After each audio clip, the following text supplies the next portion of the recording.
Magandang araw mga ka-idol.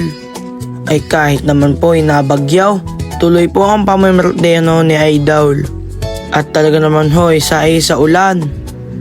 Ay kita nyo mga ka-idol, iniwan na ho namin ang aming sasakyan. Ay talaga naman po yung anong gang laki po ng baka na aray. Ay garni ho din sa amin. Kapag ho'y na ulan ho ng malakas, ay talaga naman po yung mga ka-idol wala ho makakadaan. Buti naman po may tulay po ng pandaan po ng tao. At din na ho kami dumaan. At kami po ay naglakad na ho papunta kay Nalula. At dahil ho hindi namin humatawid ho ang aming sasakyan, ay talaga naman po ay pamamerdan hong aray. Ay talaga naman po yung mga ka-idol ay buwis buhay. Ay kung kaya ho kami nahulog din ay sigurado ho si Idol ay utas at dadalhin ho sa kabilang ibayaw. Ay sa lakas ho na rin may kasama pa hong tayo ng baboy.